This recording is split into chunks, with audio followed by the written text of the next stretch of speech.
What if I told you that attracting the wrong people isn't about bad luck or poor choices? It's actually a message from your unconscious mind. Carl Jung believed that these wrong relationships aren't mistakes at all, but rather mirrors reflecting the parts of yourself you've been refusing to see. Think about it. That partner who never committed, the friend who always took advantage of you, or the toxic relationship you just couldn't walk away from. Jung would say these weren't accidents. They were your unconscious mind trying to show you something important about yourself.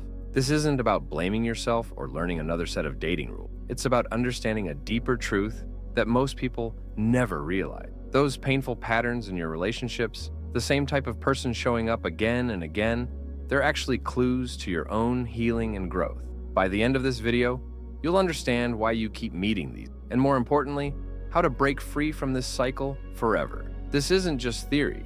It's a practical way to transform how you connect with others and yourself.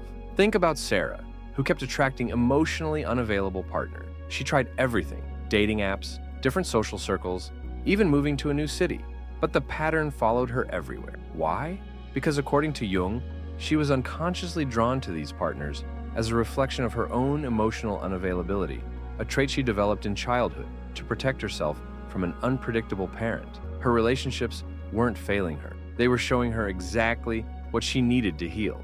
Or take Michael, who always ended up with controlling partners. He thought he was just unlucky, but Jung would point out something fascinating. These relationships were mirrors, showing Michael how he tried to control his own life through perfectionism and over-planning. His partners weren't the problem. They were reflecting his own inner struggle with control and trust. These aren't random examples. They're patterns Jung observed over and over in his work. He discovered that we don't just accidentally stumble into the wrong relationship. Our unconscious mind actually seeks out people who match our unresolved inner conflict. It's like having a hidden magnet that draws in exactly the type of person who will trigger our deepest wounds, not to hurt us, but to help us heal. And here's the thing, most people don't realize. Changing your type isn't about making better conscious choices or having stricter standards. Jung found that until you understand and heal these unconscious patterns, you'll keep recreating the same relationships with different faces. It's like trying to fix a leaky pipe.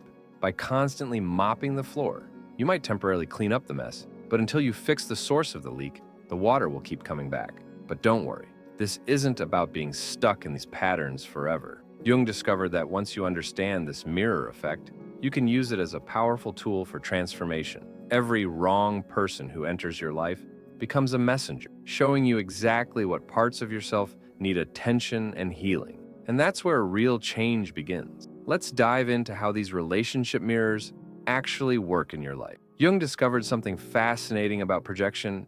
It's not just about seeing flaws in others. It's about being intensely triggered by specific traits. Ever noticed how some people's behaviors drive you absolutely crazy while others don't even notice them? That's projection at work. Here's what's really happening. Let's say you have a strong reaction to someone who brags about their achievement. You might find them unbearable, while your friends just shrug it off.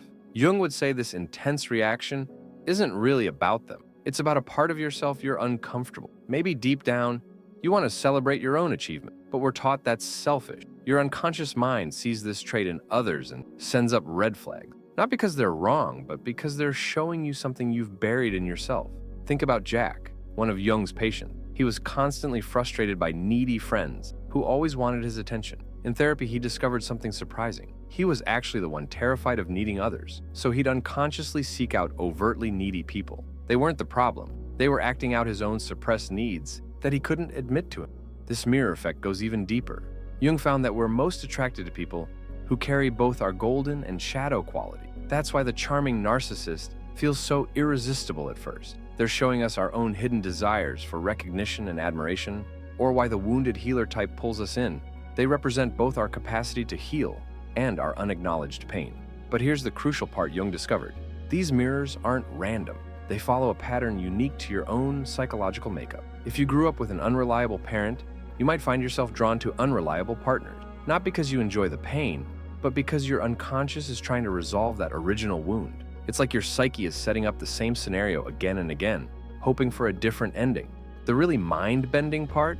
Jung found that even our strongest attractions often come from these unconscious matches. That feeling of chemistry or being inexplicably drawn to someone, it's often your unconscious recognizing a perfect mirror for your own unresolved traits. This explains why that toxic relationship felt so compelling, or why you kept going back to someone who wasn't good for you. They weren't just triggering your wounds, they were reflecting them back to you with perfect accuracy. And it's not just romantic. Jung saw this pattern in friendships, work relationships, even the way we react to public figures.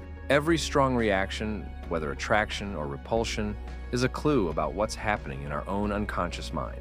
It's like having a psychological GPS system, constantly pointing us toward the parts of ourselves we need to explore. Understanding this mirror principle changes everything. Instead of asking, why do I keep meeting these people?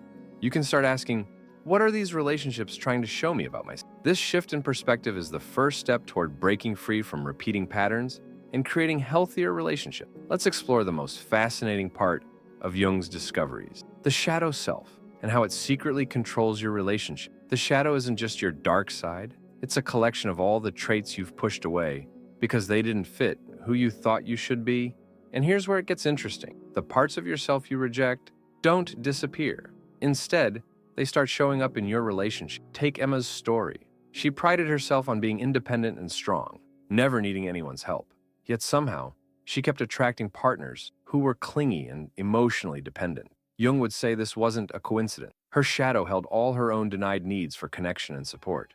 By rejecting these needs in herself, she unconsciously sought out people who expressed them openly. Her relationships weren't failing. They were trying to balance her one-sided approach to life. This is why opposites attract isn't just a saying. It's psychology in action. Jung found that we're unconsciously drawn to people who openly express our repressed qualities. If you've buried your playful side to be mature, you might find yourself drawn to free spirits. If you suppress your anger to be nice, you might attract partners who express anger freely. Your shadow is trying to complete you through your relationship. But here's where childhood wounds come into play. Jung discovered that our shadow forms early, often as a response to family dynamics. If you learned it wasn't safe to express needs, you developed a shadow that holds all those unmet needs. Now, years later, you might find yourself in relationships with people who are either extremely needy or completely unavailable, both reflecting different aspects of your original wound. The really powerful part,